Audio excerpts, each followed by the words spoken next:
Back off, nobody. This table's for real people, not strays. Apollo snatched Brandon's reservation slip from his hand and tore it down the middle. The halves floated onto polished marble. Rory ground her heel into the paper, twisting until ink smeared black streaks. "Oops," she sneered, phone tilted to capture his face. "Maybe the bar's more your level?" Brandon Barnett stood silent. 45, grey hoodie, worn sneakers, nothing that screamed power.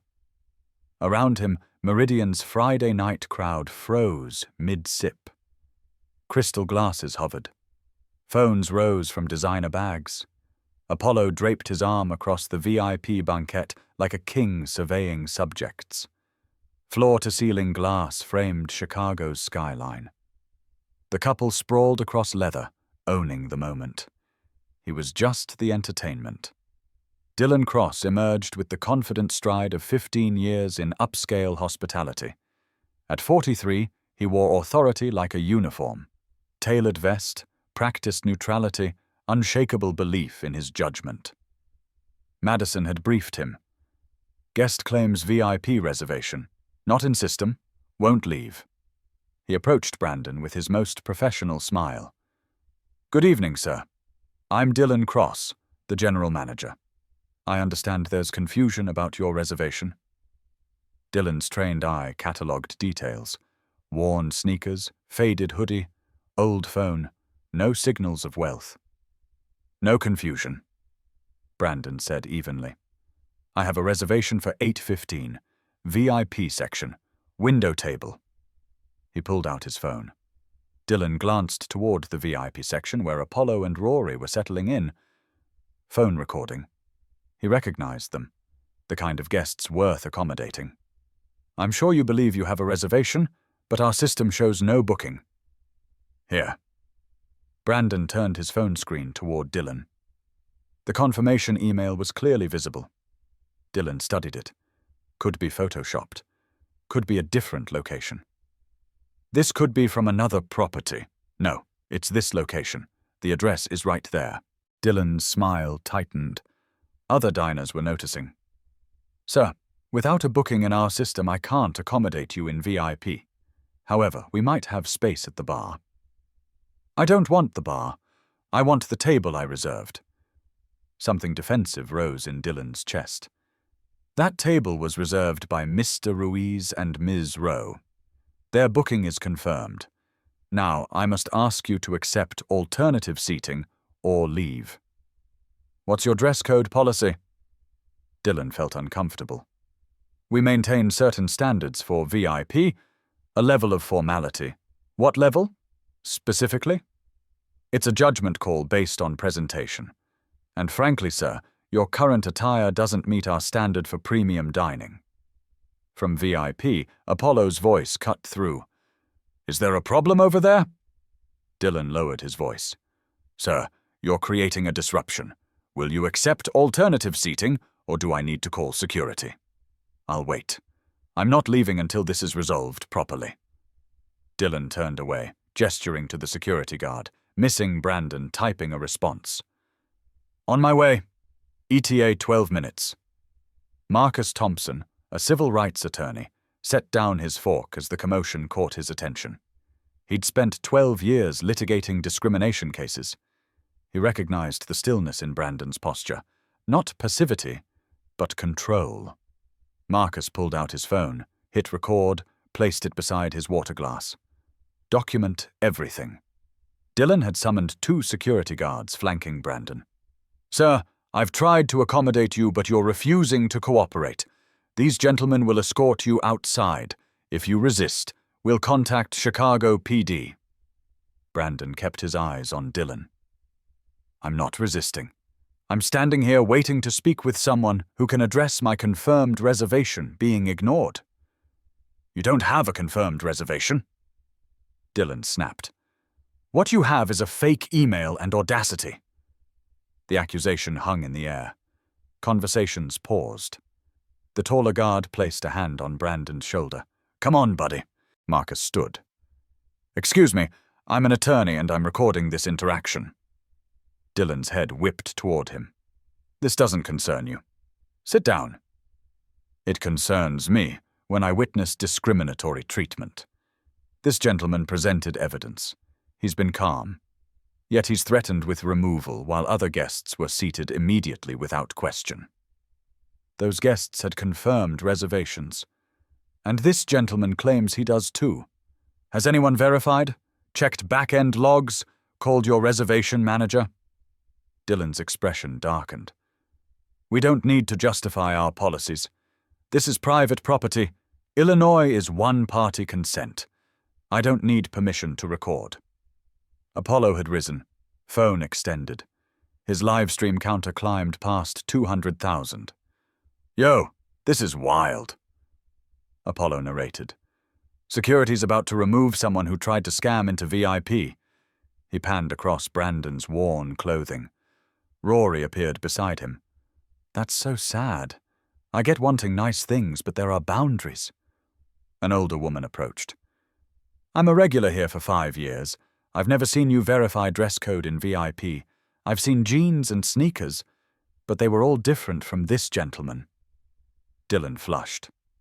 Ma'am, you're not privy to our procedures. I'm privy to what I see. Selective enforcement, which is discriminatory. The guard's hand remained on Brandon's shoulder. Brandon's phone buzzed. He didn't check it. Apollo's live stream had become an event. 350,000 viewers, comments scrolling into chaos.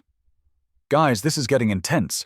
So apparently this guy claims VIP reservation. But look at him.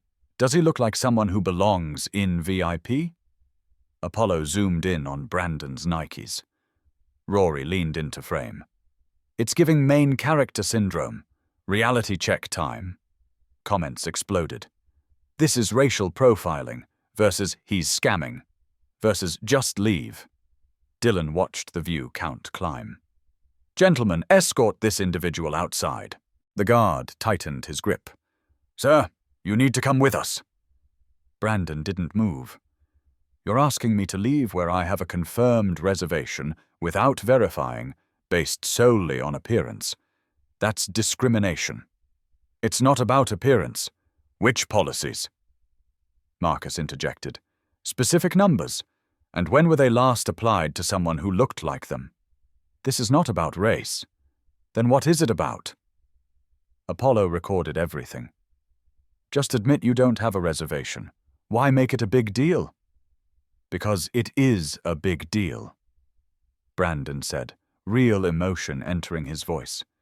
Because this happens every day, to people who look like me, who get judged before they speak, told they don't belong. Usually they just leave. Swallow the humiliation because fighting costs too much. He turned to Apollo's camera. So no, I'm not leaving. Not because I need to eat here, but because someone needs to stand here and say, this is wrong. The way you're treating me is wrong. The assumptions are wrong. The system that allows this with zero accountability is wrong. Complete silence. Every eye on Brandon. Apollo's smile froze. Some comments shifted. Wait, he's making sense. This got real. But Apollo doubled down. That's a nice speech, but you don't actually have a reservation. You can't demand special treatment because... Because what? Brandon asked quietly. Finish that sentence. Apollo's mouth opened, closed. The younger guard looked uncertain. Sir, maybe we should check with the reservation administrator. We've verified. Dylan started weakly. You looked at a screen. Marcus cut in. Didn't check logs. Didn't call the platform. You just decided, based on how he looked, his claim wasn't credible. Brandon held up his phone. This email came from reservations at Meridian, Chicago. Come. Confirmation number, timestamp, booking reference. You're telling me with zero investigation it doesn't exist. So either your system failed, someone deleted it, or you're lying. Which is it? Dylan's phone buzzed repeatedly. He checked. Missed calls from regional management, urgent emails, a text. Call me immediately. Do not take further action. Dylan's hand trembled. Something was very wrong. "Remove him," Dylan said without conviction. "Now!" Brandon looked at Dylan with something like pity. "You have no idea what you're doing, but you're about to find out." The front door opened. Claire Dawson entered. Cold, inevitable, transformative. At 56, she'd climbed hierarchies not designed for black women. Her charcoal suit was impeccable, face betraying only certainty. She was flanked by a woman carrying a portfolio and a man in an expensive suit. Dylan turned, not yet connecting his supervisor's messages to this arrival. "Mr. Cross, step away from that man immediately." Dylan froze. "I'm sorry, who?" "Claire Dawson, Chief Operating Officer of Barnett Group, the parent company that acquired Meridian 2 weeks ago for $700 million. And the man you're attempting to remove is Brandon Barnett, CEO and majority owner, which means he owns this restaurant. Everything. And you just tried to have him thrown out." Silence fell like a weight. Every conversation stopped. Dylan's face transformed. Confusion to disbelief to horror to terror. "No, we weren't informed. You received 3 memos. October 15th, 22nd, November 1st. You acknowledged all 3. Dylan tugged at his collar. "I received information about an acquisition, but no mention the CEO would visit. You needed to be told the CEO might visit his own restaurant." Apollo, still filming with frozen horror, found his voice. "Wait, you're saying he's actually—" He turned to Brandon. "You're the owner." Brandon turned to face Apollo. His expression wasn't anger, it was disappointment, devastating and calm. "Yes." The live stream, now past 850,000 viewers, exploded. Comments shifted. "Oh my God. Delete this. You're screwed." Marcus allowed himself a small smile. Dylan couldn't breathe. "Mr. Barnett, I apologize. I had no idea." "You had no idea of my identity," Brandon said, voice calm but edged with steel. "But you knew everything else. You knew I had a confirmation email. You knew I was calm and respectful. You knew I asked for verification. And you still chose, repeatedly, to dismiss me, question my credibility, threaten removal. All because of how I looked." He stepped forward. "If I'd worn a suit and Rolex, would you have questioned my reservation? If I'd had white skin and designer shoes, would you have assumed I was scamming?" Dylan's mouth worked soundlessly. Claire continued. "For 2 weeks, Barnett Group conducted undisclosed quality assessments. We wanted to understand customer experience. Mr. Barnett volunteered to assess this location personally. You've failed spectacularly." The woman, Jessica Chen, legal counsel, spoke. "Everything that transpired has been documented through multiple sources: Mr. Thompson's recording, witness testimony, Mr. Ruiz's live stream, and our investigative team." Apollo's hands shook. It was content." "Content," Brandon repeated with exhausted disappointment. "You turned someone's humiliation into entertainment for 850,000 people. You made jokes about whether I belonged, for content." Rory was crying. "We're sorry, we didn't know. You didn't know I was the owner, but you knew I was a human being." Claire checked her watch. "Mr. Cross, I need you in the back office. Security personnel as well." She turned to Apollo and Rory. "Remain available. Our legal team will contact you regarding defamation." Apollo's face crumbled. Sponsors pulling out, brand deals evaporating, his empire collapsing. "Please, I'll delete it." The live stream was screen recorded by 47,000 viewers. Jessica said.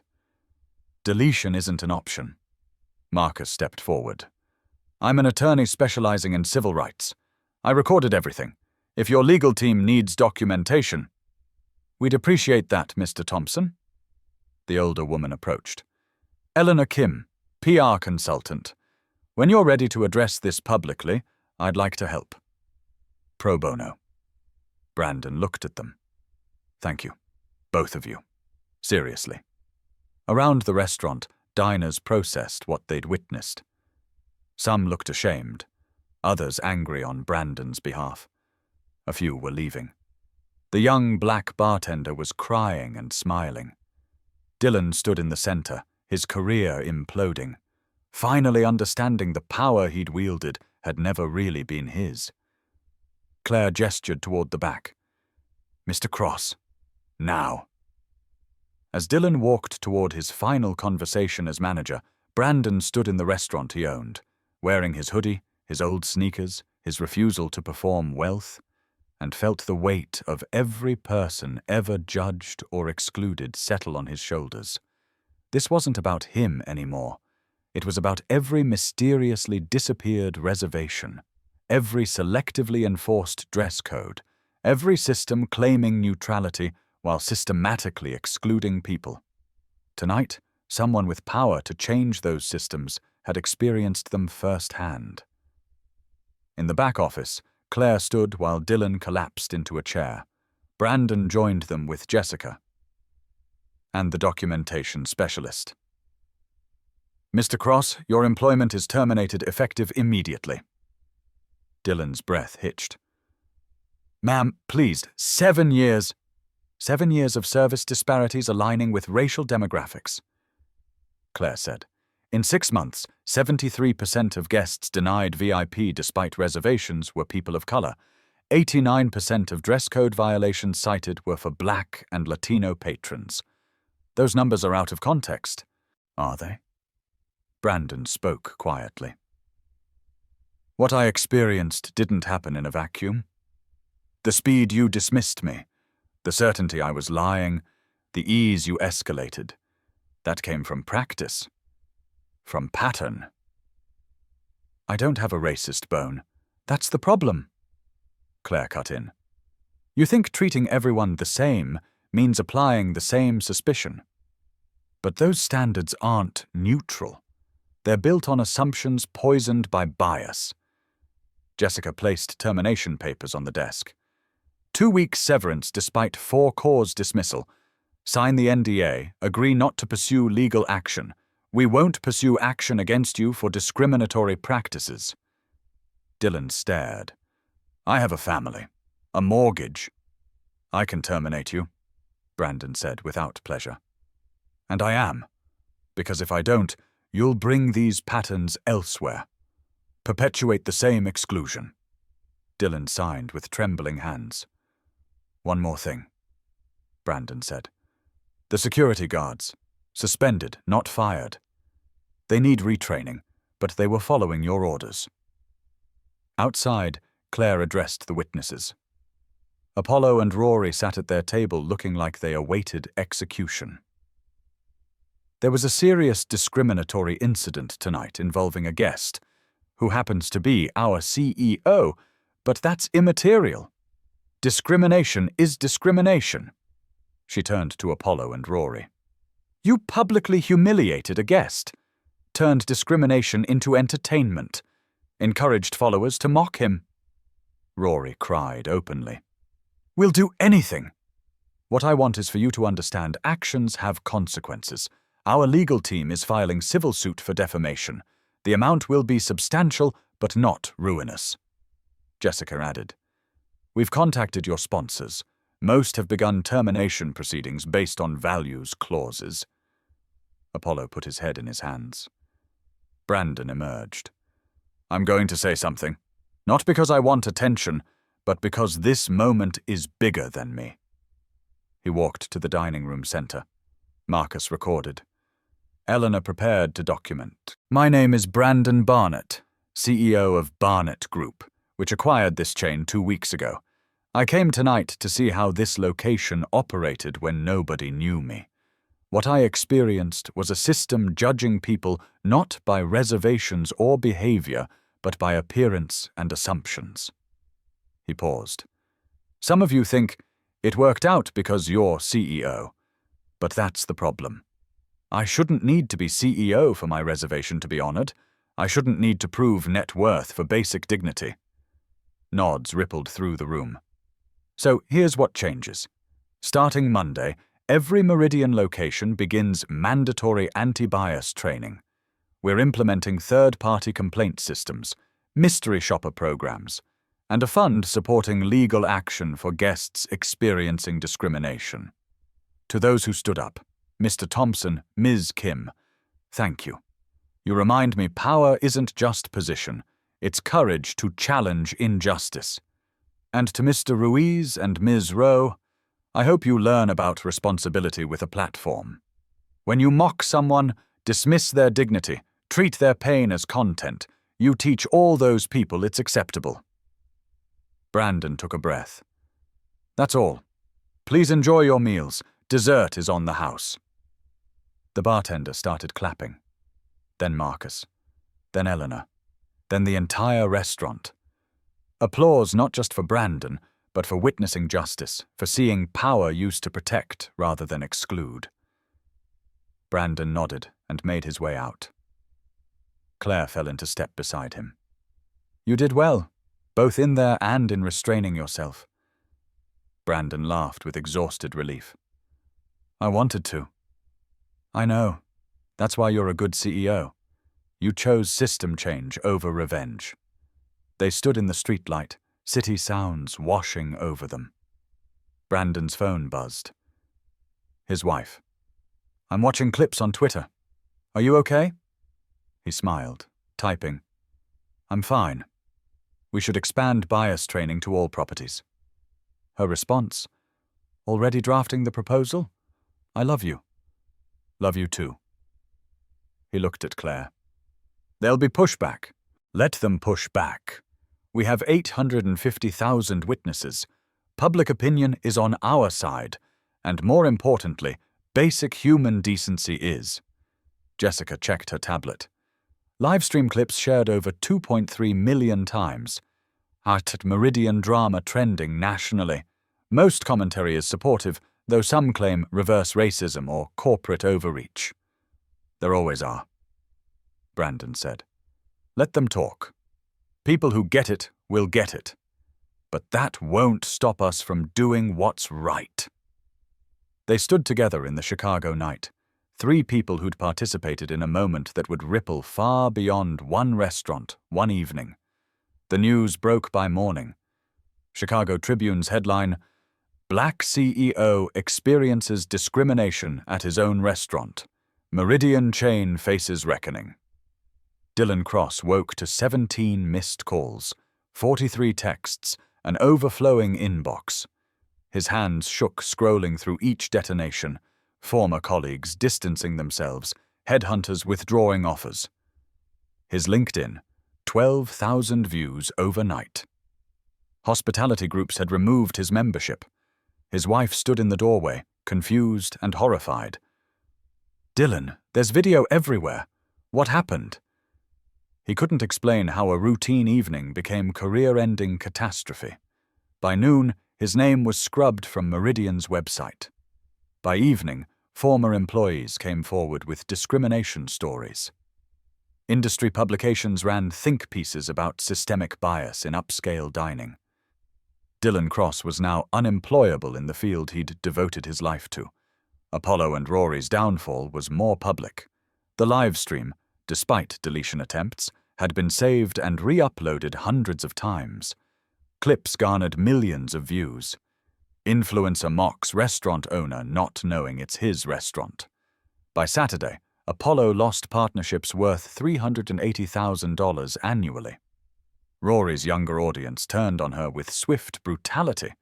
Follower count dropped 40,000 in a day. Their joint statement struck wrong notes. We deeply regret any misunderstanding. Comment sections tore into misunderstanding. Legal consequences followed. Barnett Group's lawsuit, $2.5 million for defamation, intentional infliction of emotional distress. Settlement came within 3 weeks, $1.8 million over 5 years, formal public apology, mandatory anti-bias training. The security guards underwent suspension and retraining. Brandon mandated. After 6 weeks, modules on de-escalation, cultural competency, they were reinstated with understanding that future incidents meant termination. Broader consequences rippled outward. Within 2 months, Barnett Group implemented anti-bias training across all 23 locations. Mystery shopper programs launched. Third-party complaint systems went live. First month generating 47 complaints, many from years ago never addressed. Most significant was cultural change. Meridian staff knew their CEO had experienced discrimination firsthand. That knowledge changed power dynamics. It became impossible to claim discrimination didn't happen when video evidence proved otherwise. Brandon became a public figure in corporate responsibility conversations. Keynote speeches, op-eds, panels. He never positioned himself as hero. I had power most people don't have. The real heroes face this daily and keep showing up. The incident sparked broader industry conversations about service equity, dress codes, how upscale establishments perpetuated exclusion while claiming neutrality. For Dylan, Apollo, and Rory, the answer came too late. They'd become cautionary tales, names invoked as examples of how unchecked bias could destroy life's work. Not revenge, justice. 3 months later, Brandon stood in Meridian, Chicago's training facility, transformed from the restaurant where he'd been denied service. He was there for the first cohort graduation. 63 employees had spent 8 weeks in modules covering implicit bias, cultural competency, service equity. Marcus Thompson spoke about legal dimensions. Eleanor Kim coordinated media coverage of staff who'd done transformation work. The young bartender was being promoted to assistant manager. Brandon's speech was brief, delivered without notes. I want to tell you what it felt like that night. Not as your CEO, but as a black man made to feel like I didn't belong. It felt like being invisible and hypervisible simultaneously. Every eye on me, judging, while nobody actually saw me. They saw assumptions about who I must be, based on clothes, skin, refusal to perform wealth. He paused. I've experienced that hundreds of times. In stores where security follows me. In professional settings where people assume I'm the assistant. In spaces where my presence is questioned before I speak. Each time I decide, do I educate? Confront? Just leave and preserve energy? He looked across the room. Most people don't have the luxury I had that night. They don't own the building, can't call a COO. They absorb the harm and move forward. When I stood my ground, I wasn't just standing for myself. I was standing for everyone ever told they don't belong somewhere they have every right to be. The weight of his words settled. What happened wasn't about one manager's bias or one couple's live stream. It was about systems, the invisible architecture determining who gets believed, who gets benefit of doubt, who gets treated with dignity. Systems don't change overnight, but they change when enough people decide to challenge them. He smiled slightly. You're here because you decided to challenge them, to examine your own biases, learn how discrimination operates, commit to doing better. That's not easy work. It requires humility to admit you might have caused harm, courage to change patterns, persistence to keep practicing new behaviors, even when uncomfortable. The bartender wiped tears, nodding. But here's what I want you to remember. This isn't just about preventing lawsuits or protecting reputation. It's about recognizing humanity in every person who walks through our doors. Understanding that dignity isn't conditional on appearance or wealth. Building spaces where everyone can experience good food and service without first proving they deserve it. His voice softened. I don't expect perfection. I expect effort. I expect you to notice when bias shows up. In yourself, colleagues, systems. I expect you to speak up when you see injustice. And I expect you to remember that every interaction is an opportunity to either reinforce harmful patterns or break them. Applause built slowly. Quiet, meaningful, the sound of people understanding the weight of work ahead. After the ceremony, the bartender, now assistant manager Keisha Williams, approached. "Mr. Barnett, what you did that night, standing there even when everyone told you to leave, that meant everything to me. Seeing you refuse to accept that treatment, seeing consequences actually happen, it gave me hope things could change." Brandon took her hand warmly. "You're the one who's going to make sure it does change, Keisha.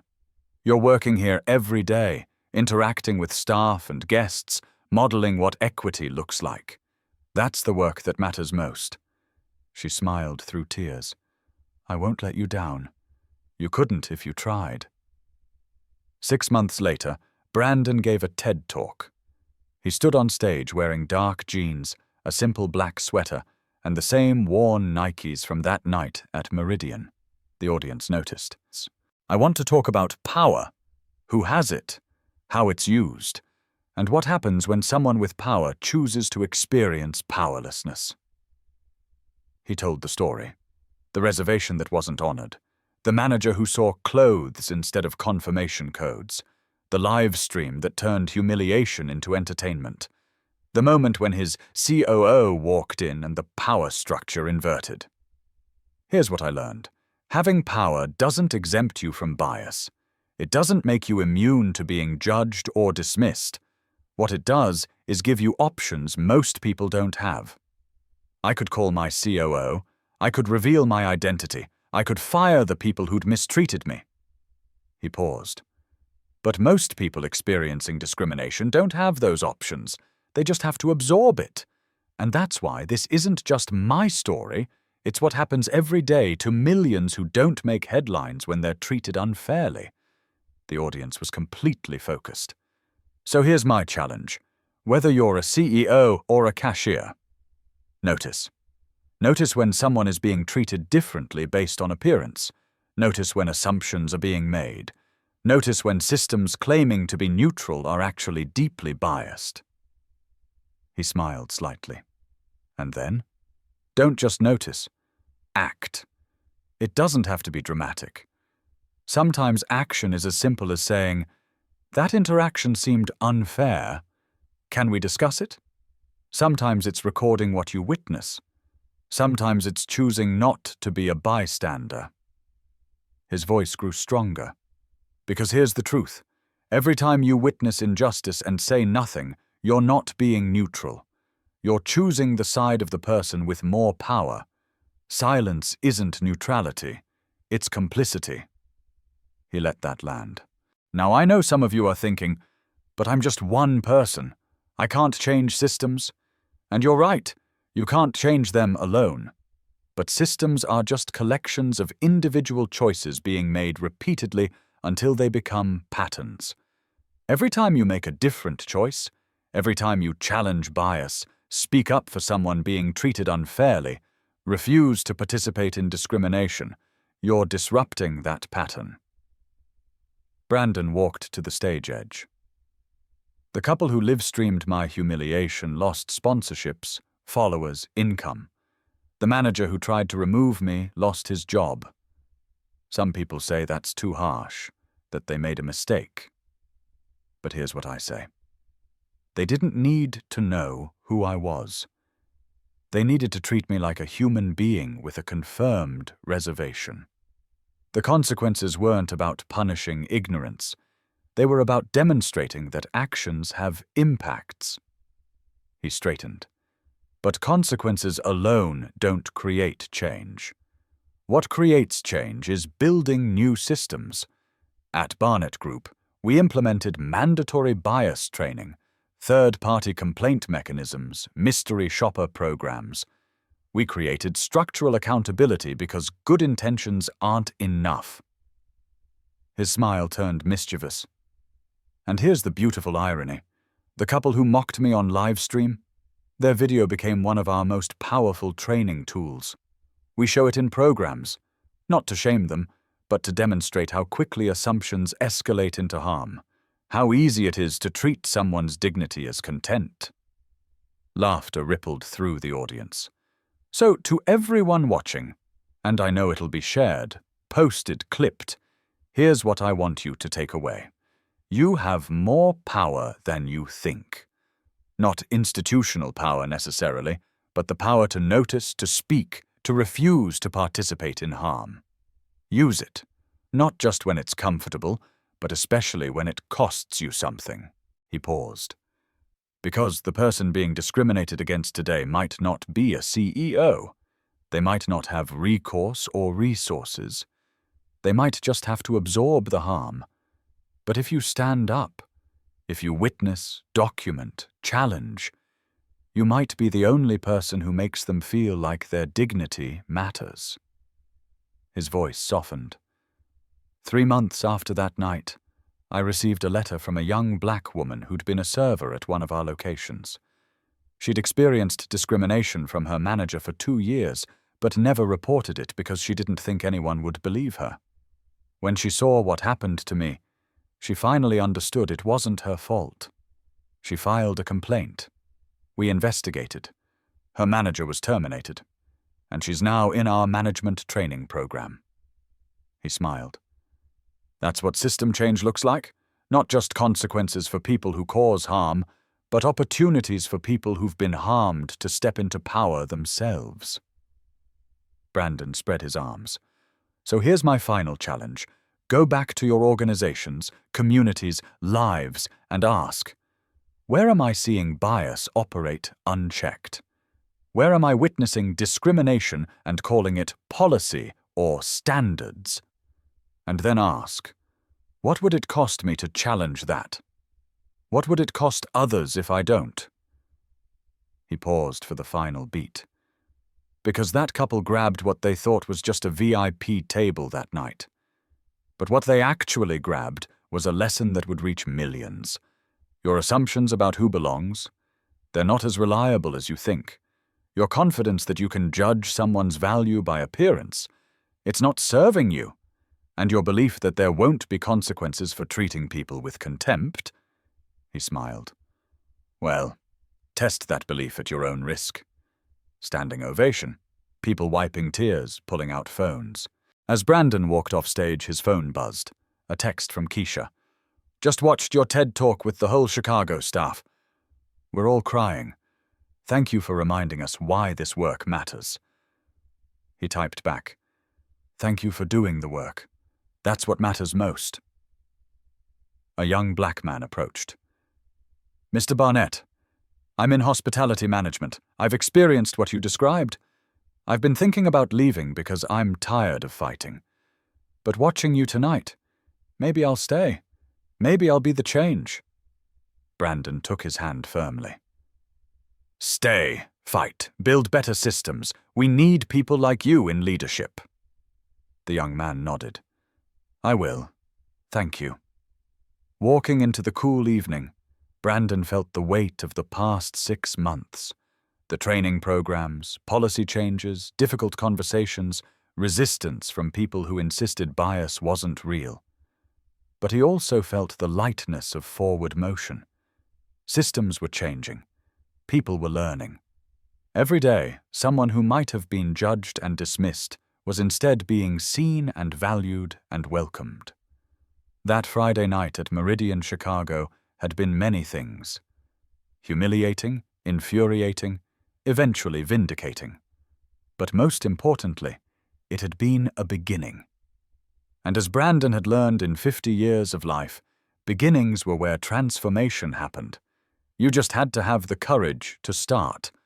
Respect isn't earned by appearance, it's given by character. Choose yours.